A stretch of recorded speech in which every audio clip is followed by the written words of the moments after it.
గత వైసీపీ హయాంలో తిరుమల లడ్డు ప్రసాదంలో నెయ్యి సరఫరా కాంట్రాక్ట్లో భారీ అవినీతి జరిగిందని జనసేన నెల్లూరు నగర అధ్యక్షులు దుగ్గిశెట్టి సుజయ్ బాబు ఆరోపించారు.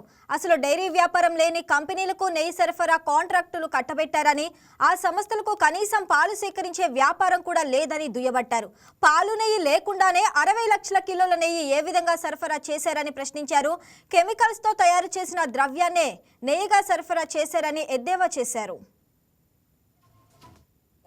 ఈరోజు ముందుగా మనం పాత్రికేయ సమావేశాన్ని ఈరోజు నెల్లూరు జిల్లా జనసేన పార్టీ ఆధ్వర్యంలో నెల్లూరు నగర జనసేన పార్టీ కార్యాలయంలో ఈరోజు మా వీర మహిళలు, అదేవిధంగా జన సైనికులు, అదేవిధంగా నగర నాయకులు, జిల్లా నాయకులు అందరితో కలిసి ఈరోజు ఈ సమావేశం ఈరోజు ఇక్కడ నిర్వహించుకునేదానికి ముఖ్య కారణం ఏంటంటే, ఆంధ్ర రాష్ట్రంలోనే కాదు, భారతదేశంలోనే కాదు, ఈ ప్రపంచంలో కలియుగ ప్రత్యక్ష దైవమైన శ్రీ వెంకటేశ్వర స్వామి మన రాష్ట్రంలో ఉండడం నిజంగా మన తెలుగు ప్రజలు కానీ, అదేవిధంగా భారతదేశంలో ఉండడం భారతీయులందరూ చేసుకున్న ఒక గొప్ప అదృష్టంగా, అందులోనూ నెల్లూరు జిల్లాకి దగ్గరగా మన తిరుపతిలో ఉండడం నిజంగా ఆంధ్రప్రదేశ్ రాష్ట్ర ప్రజలందరూ చేసుకున్న ఒక అదృష్టంగా ప్రజలందరూ భావిస్తూ ఉంటారు.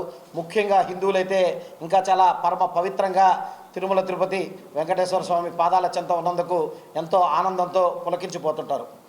అటువంటి వెంకటేశ్వర స్వామి ఏ విధంగా అయితే వెంకటేశ్వర స్వామిని మనం దైవంగా పూజిస్తామో, అంతకన్నా ఎంతో పవిత్రంగా ఒక తిరుమలకు వెళ్ళి ఒక భక్తుడు ఒక లడ్డు తీసుకొచ్చి చేతిలో పెడితే సాక్షాత్తు తిరుమల వెంకటేశ్వర స్వామిని మనం దర్శనం చేసుకున్నంత ఇదిగా మనం కళ్ళకి అద్దుకొని మరీ నోట్లో వేసుకుంటాం.